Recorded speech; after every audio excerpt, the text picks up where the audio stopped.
Hello everybody, welcome back once again to the Final Fantasy VI Pixel Remaster Perfect Stats Guide. So we are starting out here, again, pretty deep in Daryl's tomb.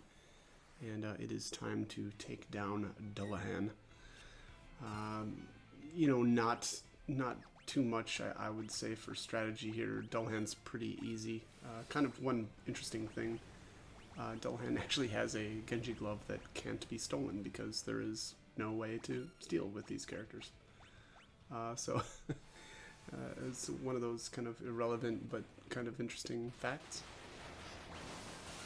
But yeah, anyways, we'll just try to do a little bit of healing here. I'm just trying to see also if he's immune or vulnerable, I should say, to anything. Although I guess Edgar's debility, yeah, it must be fire. I think it's fire and holy.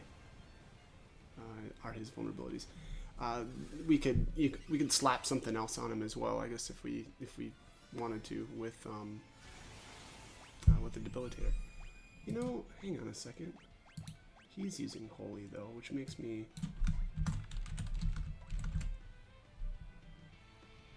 wonder. Oh, okay, weak against fire. He is not weak against holy. Okay, well, that makes more sense. You know, usually if an enemy is slinging a spell at you, they're usually not vulnerable to it. That's not always the case, but yeah, I guess, I don't know, just using flash for free, prismatic. It's so funny too because I think in especially during the first times that I ever played, I think it was really just not understanding that Setzer's slots benefit from increased magic, and so I never really used him that much.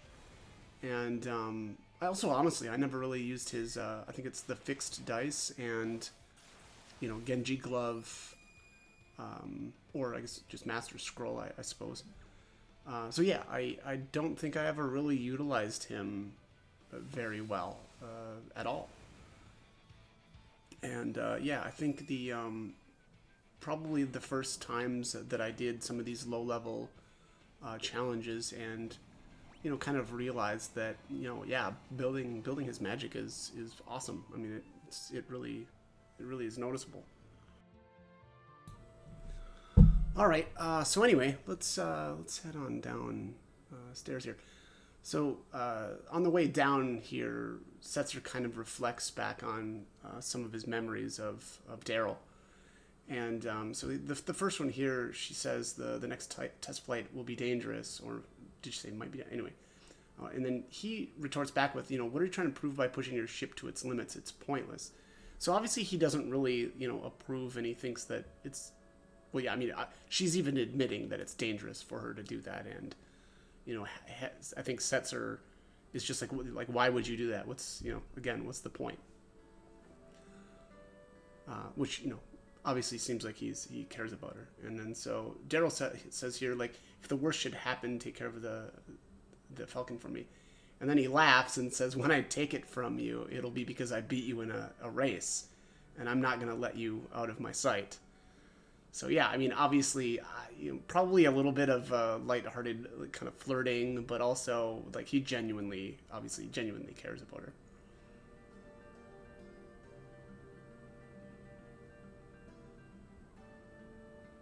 And I suppose this is supposed to be, I don't know, if like them flying around together. At least that's what I take this as. Ah, the world of balance. How I miss it. All right, yeah. So it looks like at least Setzer anyway is having a good time here. There's really nothing like flying.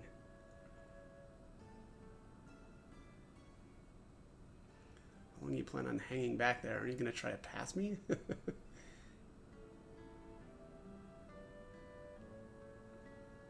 Or are you too entranced by my wiggling rudder? Yeah, obviously some flirting there.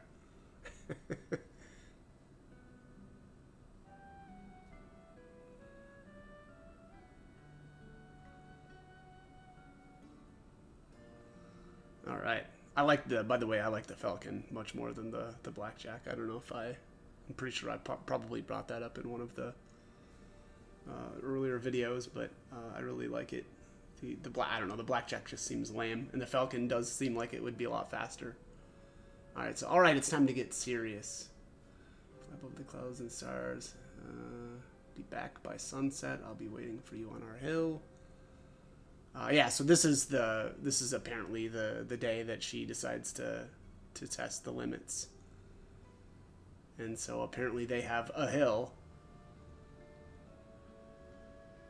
And obviously she doesn't make it back.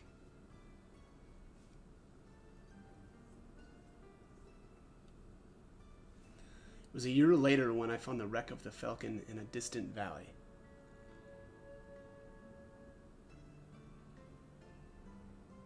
Restored the ship and put it to rest down here. So, this is the Falcon? Can't very well be the world's fastest pilot if I can't even fly. I need your help. Falcon! Yeah, I like that. You know, it shows a certain amount of devotion to his, you know, friend as well to restore, you know, her ship. So yeah, and you know, helped us out. Came in handy. It's a good thing he did it. All right, and at this point here, even Celes mentions that now we can get onto Kefka's tower. We're not going to do that quite yet, but yeah, it's time to gather the troops. Here's the bird that I think this is supposed to be the one carrying a letter from either. Is it from Lola to Cyan, or is it from Cyan to Lola? Let me just see here. Yeah, okay, so that must be from Cyan to Lola. Because it's now landed in, I think that's Miranda, which is where Lola's at. I won't actually be grabbing Cyan for quite a while. I think he's one of actually the last characters I grab. Honestly, and it's funny too because the first couple times I played, I think I actually got him first.